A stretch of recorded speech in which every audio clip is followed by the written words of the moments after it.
ॐ भूर्भुवः स्वः तत्सवितुर्वरेण्यं भर्गो देवस्य धीमहि धियो यो नः प्रचोदयात्। ॐ भूर्भुवः स्वः तत्सवितुर्वरेण्यं भर्गो देवस्य धीमहि धियो यो नः प्रचोदयात्।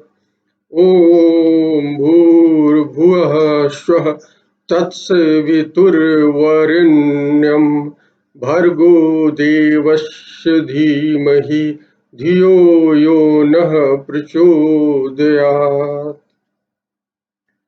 मित्रों नमस्कार। पराशर ज्योति संस्थान के इस यूट्यूब चैनल पर फिर आपका स्वागत है। मैं एक बार फिर बब्बन कुमार सिंह।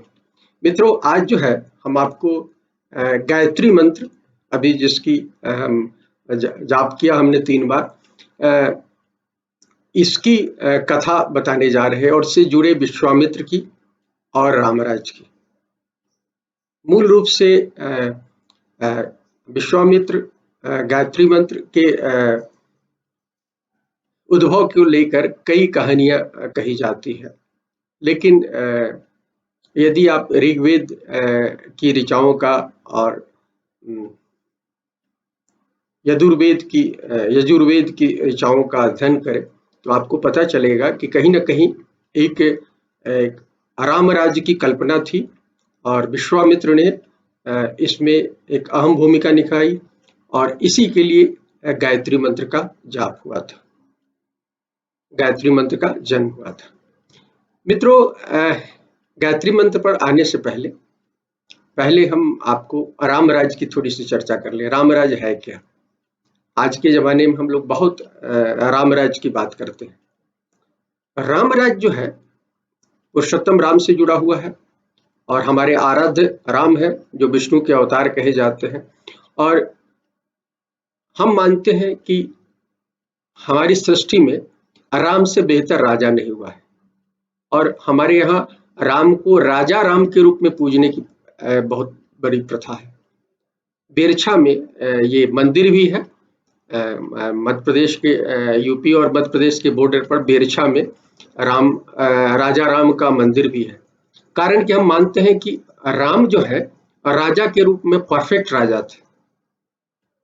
जब हम राम से जुड़ी कुछ आपत्तिजनक कहानियों पर हम लोग चर्चा करते हैं आज के जमाने में, जैसे सीता का उन्होंने त्याग किया, तो यदि आप जाएंगे तो आप देखेंगे कि एज ए राजा उन्होंने कोई गलत काम नहीं किया था। उनकी प्राथमिकता राज्य एक महान राजा की थी और उसमें वो अपने पत्नी का भी त्याग कर सकते थे, पत्नी और बच्चों का भी त्याग कर सकते थे।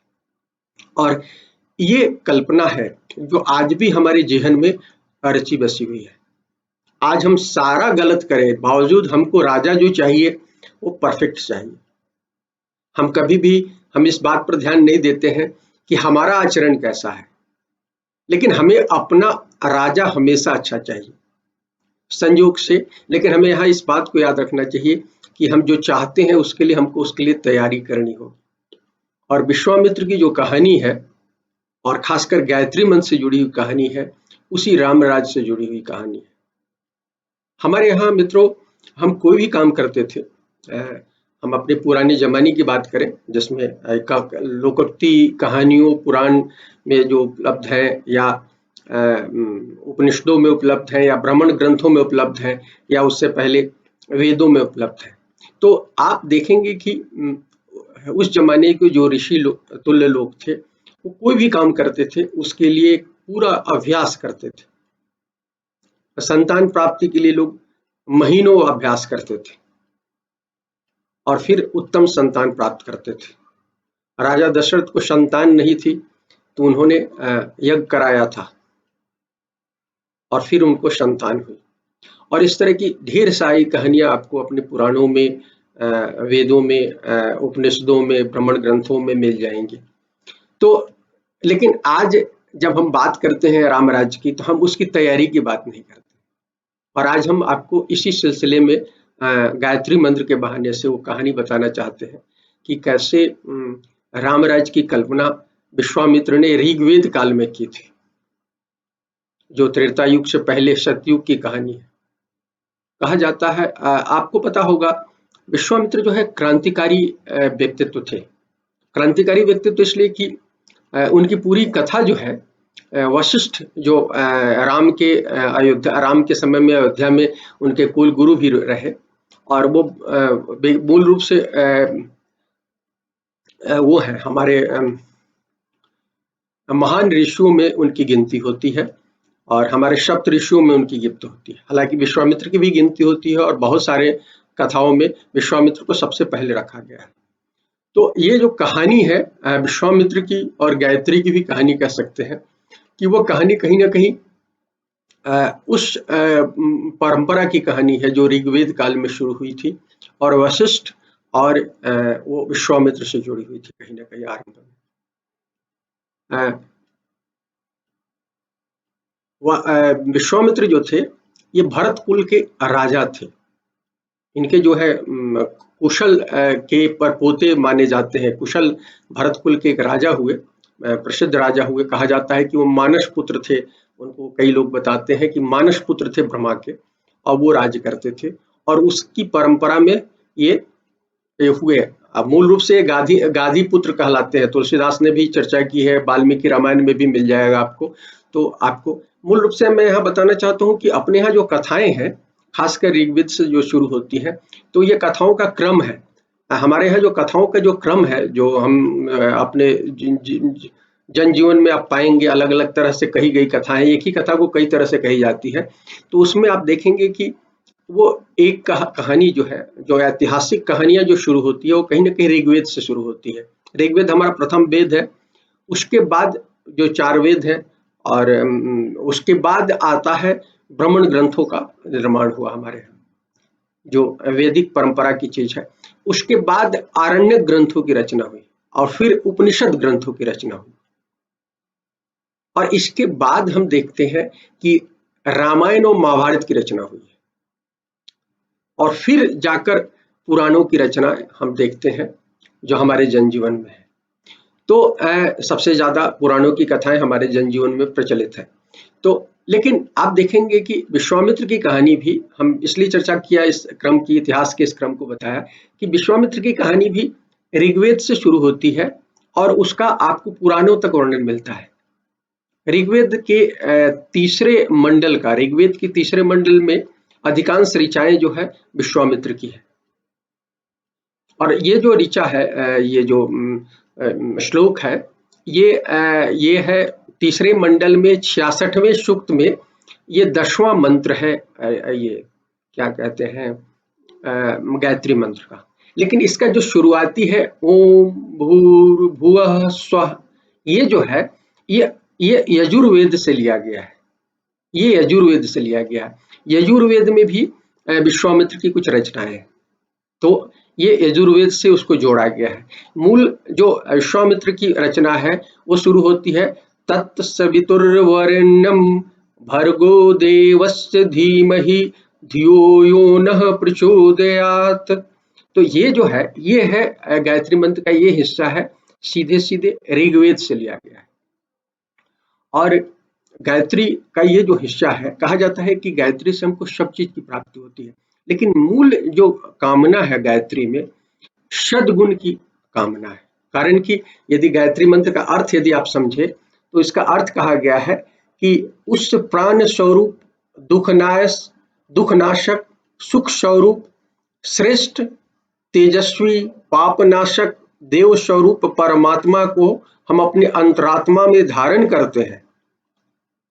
वह परमात्मा हमारी बुद्धि को सन्मार्ग में, सद्बुद्धि में प्रेरित करे। तो मूल रूप से इसका अर्थ यह है कि हम उस परम ब्रह्म की कामना की प्रार्थना कर रहे हैं, जो हमको सद्मार्ग में ले जाए। और ये जो है, इसको कहा जाता है, ये इस यदि अलग अलग माने परंपराओं में जाइए, तो इसको कहते हैं कि कम से कम 5 तरह की चीजों को हमारे जीवन में देता है। क्या क्या देता है ये? यदि गायत्री मंत्र का नियमित रूप से ये करें, गायत्री मंत्र का, तो उसमें कहा जाता है ये धी देता है। धी का मतलब हमारे आध्यात्मिक रूप से, हमारा जब हम हृदय से आध्यात्मिक हो जाते हैं, तो धी की प्राप्ति होती है हमको। उसके बाद ये देता है हमको मेधा देता है। मेधा का मतलब ब्राइट हायर इंटेलेक्ट देता है हमको, ये मेधा देता है। इसी तरह से उसके बाद प्रज्ञा देता है। प्रज्ञा मतलब हायर हायर जो लर्निंग है हमारी, हायर लर्निंग जो है, उच्चतर मूल्य की जो है, हम गुरु से ज्योतिष में हमको उसको गुरु से जोड़ते हैं। गुरु जो है हमको हायर लर्निंग देते हैं, प्रज्ञा देते हैं। बुद्धि, सामान्य बुद्धि जो है हमको बुद्ध देते हैं, लेकिन हमको हायर लर्निंग जो है वो गुरु देते हैं। जो इस लोक से ऊपर की लर्निंग है वो गुरु देते हैं। उसके बाद चौथा कहा जाता है ये धृति देता है। धृति का मतलब क्या है? ये धृति जो है हमारा हायर उच्च ये है, जो पूरा का पूरा जो है ग्रेट हमारा क्या कहलाता है वो बताता है। ये मेमोरी बताता है कहीं ना कहीं, जो हमारे अंदर जो बहुत ज्यादा जो ये होती है किसी चीज को कई जीवन में धारण करने की क्षमता होती है, उसको ये बताता है। उसके बाद स्मृति देता है। स्मृति जो हमारे जीवन में जो ये स्मरण शक्ति है उससे जोड़कर देखते हैं। तो ये 5 तरह की जो ये है क्षमताएं हैं, ये माना जाता है कि यदि गायत्री का आप प्रयोग करें तो आपको मिलता है। कई परंपराओं में इसको 7 बार करने की बात कही गई है, लेकिन मूल रूप से गायत्री का जो प्रयोग होता है वो 3 ये संध्या वंदन में, त्रिकाल संध्या वंदन में होता है, जिसमें सुबह सूर्योदय से पहले ब्रह्म मुहूर्त में आप कर सकते हैं या सूर्योदय के समय कर सकते हैं। दूसरा क्या कहते हैं, संध्या जब सूर्यास्त होता है उस समय आप कर सकते हैं संध्या वंदन के रूप में। और तीसरा जो है एकदम जो दिनमान में बीच का जो समय आता है, मध्याह्न का जो समय होता है, जिसमें अब अभिजीत मुहूर्त में अपन देखते हैं 24 मिनट पहले, 24 मिनट मध्याह्न में, 24 मिनट पहले और 24 मिनट बाद का 48 मिनट का जो फेज होता है, वो उस फेज में यदि ये 3 कालों में संध्या वंदन यदि आप करते हैं, संध्या वंदन के रूप में इसको इस्तेमाल करते हैं, तो कहते हैं कि आपको सारी चीजें प्राप्त होती है, आपको हर तरह की चीजें प्राप्त हो जाती है। तो ये विश्वामित्र ने इसके लिए, और यदि आप देखें श्याम शर्मा आचार्य ने अपनी गायत्री के पुस्तक में लिखा है कि इसको उन्होंने, चूंकि ये 24 मात्राओं का ये है, सिलेबल का 24 सिलेबल का ये गायत्री मंत्र है, तो कहते हैं कि 12 जो सिलेबल है, मैंने 12 जो अक्षर है वो हमको क्या कहते हैं, आध्यात्मिक उन्नति देते हैं, और 12 अक्षर जो है भौतिक उन्नति देते हैं। कहने का मतलब हमारी कुल उन्नति को, हर तरह की उन्नति को, पूर्ण उन्नति को, हमारी सारी मनोकामनाओं को पूरा करता है गायत्री। और ये ऋग्वेद से आज तक ये चीजें हैं। खास बात है कि ऋग्वेद काल से लेकर आज तक हम इसमें बिलीव करते हैं जो विश्वामित्र ने रचा। तो ये इसकी ये है। तो अब गायत्री पता ही आपको, मातृ स्वरूप में हम देखते हैं उसको, गायत्री माता के रूप में देखते हैं और सविता के रूप में भी देखते हैं, लेकिन मूल मातृ, क्योंकि हमारी सारी शक्ति जो है माना जाता है पुरुष स्त्री में, पुरुष स्त्री को सबसे सुप्रीम माना गया है, क्योंकि प्रकृति इस माया प्रकृति में उनकी शक्ति ज्यादा मानी गई, स्त्री शक्ति को ज्यादा माना गया है। इसलिए कल्पना जो है इस सद्गुण को देने वाले के देव के रूप की जगह मातृ रूप की कामना की गई है। तो इसमें हम गायत्री देवी की पूजा करते हैं या सविता देवी की पूजा करते हैं, आराधना करते हैं, जाप करते हैं। और खास बात यह है कि ये जो है यदि आप इसको करते हैं निश्चित रूप से, तो आपको जीवन में किसी भी तरह की कठिनाइयों से आपको नहीं होता है। सिंपल सी एक चीज है कि नकारात्मक आपकी जो विचारधारा है वो खत्म होती है। तो हम आपको फिर विश्वामित्र तक लाते हैं कि विश्वामित्र जो है उनकी जो लड़ाई थी वो पहले प्रारंभिक लड़ाई जो है वो ऋग्वेद में यदि आप देखिए तो ये आपको ये लड़ाई आपको मिलेगी वशिष्ठ से है। तो वो जो युग है, जो ऋग्वेद का जो काल है, खासकर उत्तर ऋग्वेद का काल जो है, उसमें आप देखेंगे कि असुर का प्रादुर्भाव हो चुका है। माने सभ्यता में कुछ ऐसे लोग आ गए हैं जो सभ्यता के लोग नहीं थे। आर्य संस्कृति में अनार्य संस्कृति का समावेश की स्थिति आ रही है, और इसमें ये दो विचारधाराओं की लड़ाई है कहीं ना कहीं। विश्वामित्र और इसकी जो लड़ाई है, विश्वामित्र और वशिष्ठ की जो लड़ाई है, वो 2 धाराओं की लड़ाई है।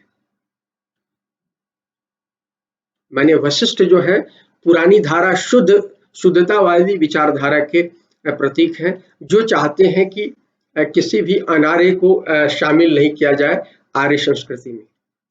जबकि विश्वामित्र का मानना है कि समग्रता माने इस देश की, इस संस्कृति की समग्रता के लिए अनार्यों का भी शामिल होना जरूरी है। और युद्ध अलग अलग पुराण काल में इसका डिफरेंट वर्णन है। अभी मैं ऋग्वेद के आधार पर आपको बता रहा हूँ, तो पुराण काल में उसका डिफरेंट वर्णन है। और ऋग्वेद में है कि बार बार इनकी लड़ाई होती है। एक कथा जो सबसे प्रमुख कथा है, जो हम आपको पुराण से उठाकर आपको बताते हैं, इसमें कथा है जो कहा जाता है कि जब राजा हुआ करते थे विश्वामित्र, तो एक बार वो बाहर निकले। राजा लोग हमेशा बाहर निकलते थे, कभी आखेट के बहाने, कभी किसी और बहाने से। तो वो जब लौट रहे थे तो विश्वामित्र का आश्रम पड़ा, और विश्वामित्र ब्रह्मर्षि थे उस समय के, ब्रह्मर्षि कहे जाते थे, सबसे बड़े ऋषियों में से कल्पना थी उनकी। तो वो ये लोग आखेट के बाद थक मांदे थे, भूखे थे, तो ये वहां पहुंचे। तो वशिष्ठ ने उनको आदर किया और आतिथ्य प्रदान करने की बात कही। तो इनके साथ बहुत सारे सैनिक थे और भूखे थे, तो ये मना कर रहे थे कि भाई संभव नहीं है, आप ऋषिवर हमें आशीर्वाद दें, हम यहाँ से चले जाएं। लेकिन वशिष्ठ ने उनको बहुत ज्यादा प्रेशर दिया, तो वो आतिथ्य स्वीकार किया। उसके बाद वशिष्ठ ने, उनके यहाँ आश्रम में नंदनी गाय थी, वो दैवीय गाय मानी जाती थी, उसको हर चीज, कामधेनु की तरह थी, वो हर चीज को प्रोवाइड कर सकती थी। उन्होंने नंदनी को कहा, और नंदनी ने सभी सैनिकों को हर तरह के खाना उपलब्ध कराया, और आतिथ्य से लोग परिपूर्ण हो गए। तो इनका विश्वामित्र का दिल आ गया उस गाय पर, नंदिनी पर। उन्होंने कहा कि आप नंदिनी दे दीजिए, हम तो राजा है, आप तो इस आश्रम में बहुत ज्यादा जरूरत नहीं होगी, हम तो बहुत सारे लोगों का इस गाय से फायदा देंगे। तो उन्होंने कहा कि नहीं, ये ब्रह्मर्षियों के लिए ही है गाय, और आपके योग्य नहीं है। बावजूद कई बार समझाने के बावजूद उनका लालच, उनकी अहंकार सामने आ गया विश्वामित्र का। उन्होंने जबरदस्ती करने की कोशिश की गाय लेने के प्रयत्न में। तो विश्वामित्र से उनकी पहले सैनिकों से लड़ाई हुई, तो सैनिकों को उन्होंने रोक दिया। फिर जब विश्वामित्र स्वयं आगे बढ़े तो उनको अपने दंड से रोक दिया। तो ये जो देखा विश्वामित्र ने, तो उनको समझ में आया कि ये राज से ज्यादा, राजा से बड़ी चीज ब्रह्मर्षि होना है, ब्रह्मणत्व को ये करना है। तो उन्होंने राज अपने बच्चों को देकर फिर जंगल में चले गए, और उस दिन से उनको कहीं ना कहीं वशिष्ठ से था कि भाई वशिष्ठ से बड़ा ऋषि बनना है और चीजें हासिल करनी है।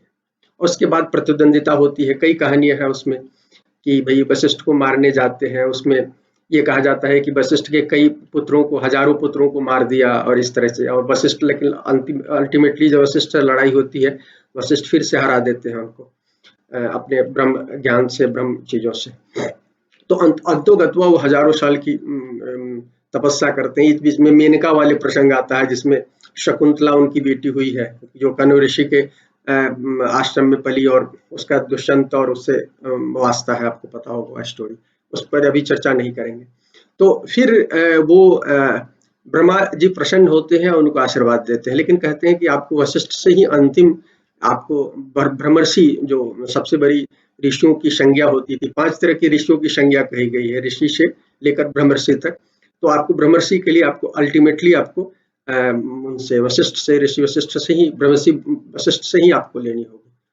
तो वो जाते हैं, और वो सोचते हुए उस आश्रम में पहुंचते हैं। कुछ एक बाधा है उनके मन में, क्योंकि उन्होंने सारा कुछ तो उनके विरोध में किया है, हालांकि उनमें बहुत सारी सद्बुद्धि आ गई है, और वो अब थोड़े से झुकने के लिए तैयार है। लेकिन जब वो पहुंचते हैं तो देखते हैं कि आश्रम में पहुंचने से आवाज, उनको एक प्रतिध्वनि सुनाई पड़ती है कि वशिष्ठ अपनी पत्नी अरुंधति से बात कर रहे हैं, और वो कहते हैं कि अब समय आ गया है कि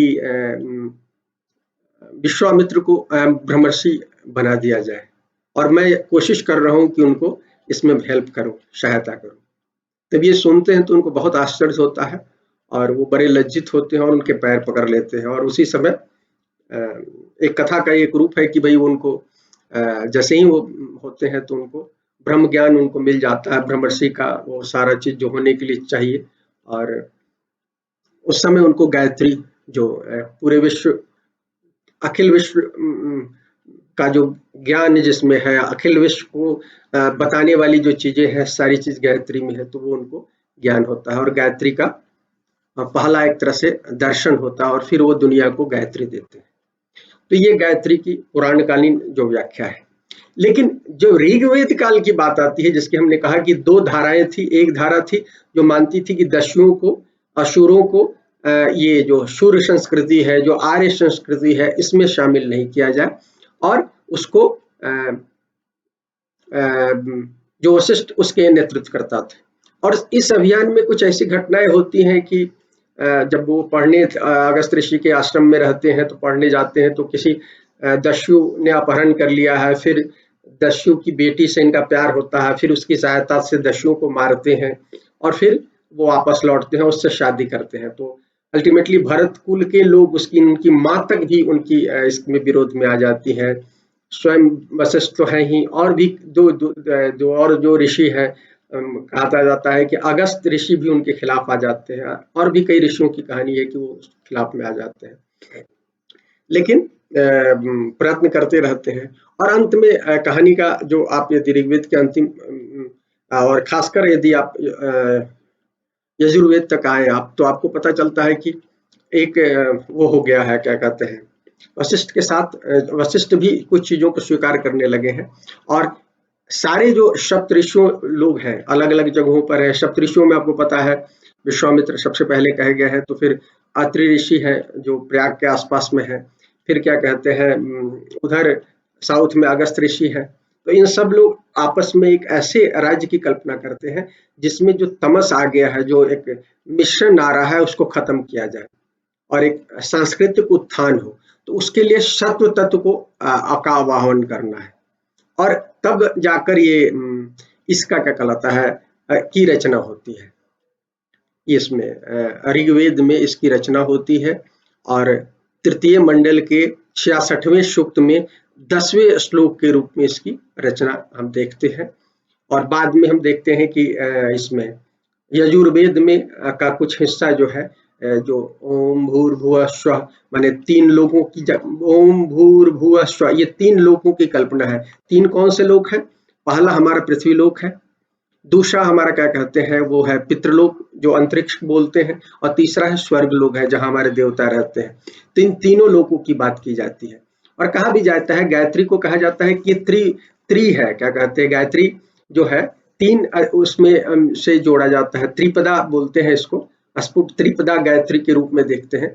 तो तीन लोकों की कल्पना की गई है। ये कहीं ना कहीं हमारे पृथ्वी लोक और हमारे मानव जीवन से जुड़ा हुआ पूरा ये जो तीनों लोक हैं उसकी है। पहला लोक तो हमारा जहाँ है, और इसको कई लोग इसको जो है इसको जोड़ते हैं कि भैया भूलोक जो है, पृथ्वीलोक है, उसको ऋग्वेद से भी जोड़ते हैं, अग्नि तत्व से जोड़ते हैं।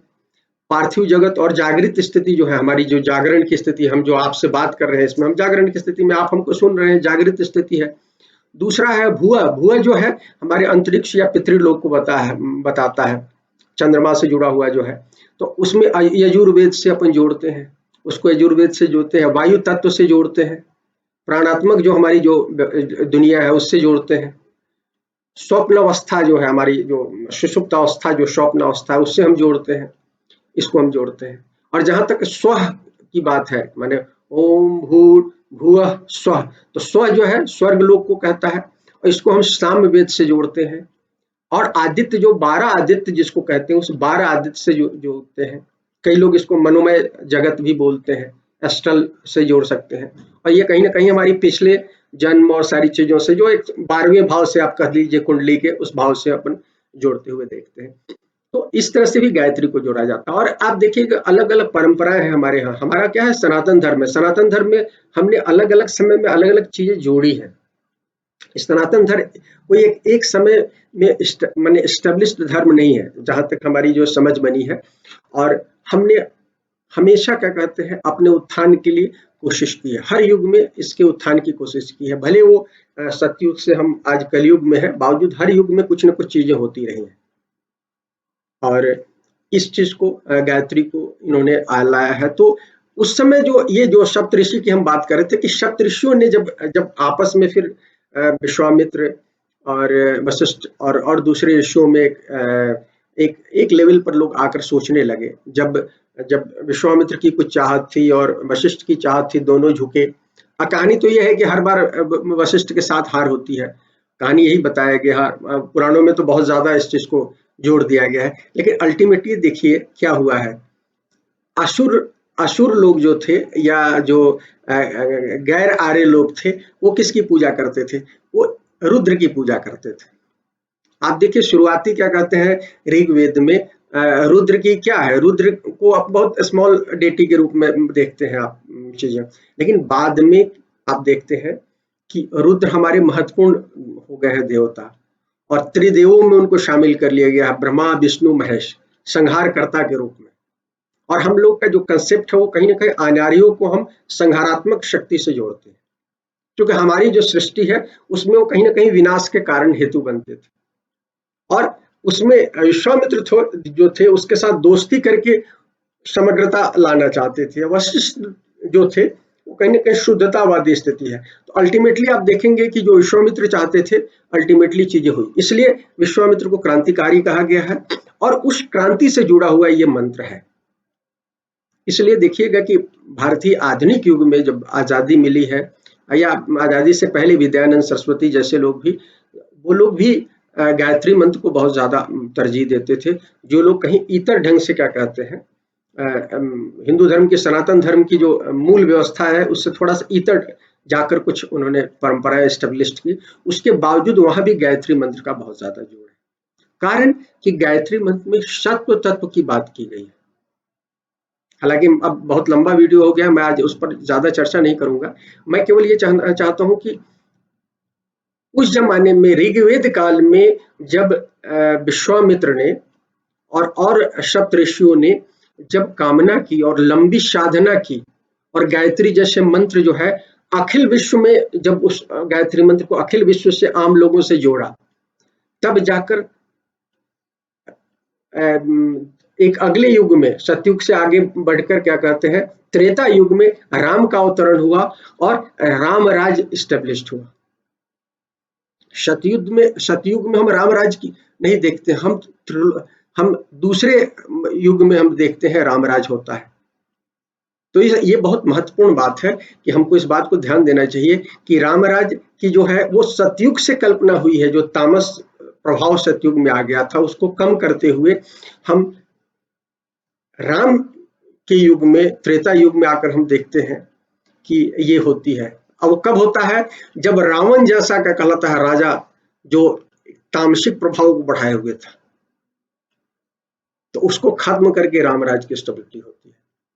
तो मित्रों, ये जो हम स्टोरी बताए ये कहीं ना कहीं अपने युग से जुड़ी हुई कहानी है कहीं ना कहीं, और इसलिए हमने आपको गायत्री मंत्र के बहाने ये चीज कुछ आपसे शेयर करने की कोशिश की कि सोचने की जरूरत है। आज हम कोरोना के युग से जी रहे हैं, कोरोना युग में जी रहे हैं, लेकिन अभी भी हम जो है प्रकृति के साथ, इकोलॉजी के साथ, सत्व के साथ अपना तादात्म्य नहीं बिठा रहे हैं। और इस युग में अभी कुछ दिन पहले, अभी अगस्त में कुछ स्थितियां बनी थी जब हमने आप लोगों को कहा, सितंबर में बनी थी कि भाई कई ग्रह जो थे, लगभग 5000 साल बाद ऐसी स्थिति बनी थी कि कई ग्रह डिग्निटी में थे। एक शुक्र को छोड़कर लगभग सभी ग्रह डिग्निटी में थे, अपने अपने घरों में बैठे हुए थे। तो ये जो है ये कहीं ना कहीं ऐसे युग में लोग ऐसे पैदा होते हैं, विश्वामित्र जैसे लोग पैदा होते हैं जिसमें मेजर ट्रांसफॉर्मेशन होता है लाइफ में।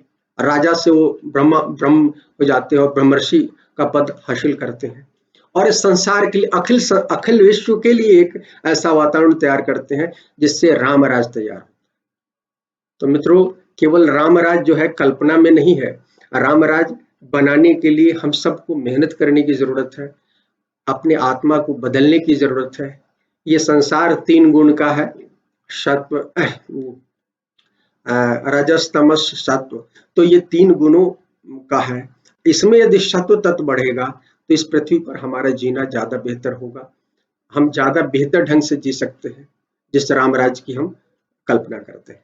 तो मित्रों, ये कुछ चीजें गायत्री मंत्र पढ़ते हुए कुछ चीज हम रिसर्च कर रहे थे, कुछ चीज पहले से भी कुछ दिमाग में था और अभी रिसर्च करते हुए कुछ चीजें समझ में आई तो आपसे शेयर किया।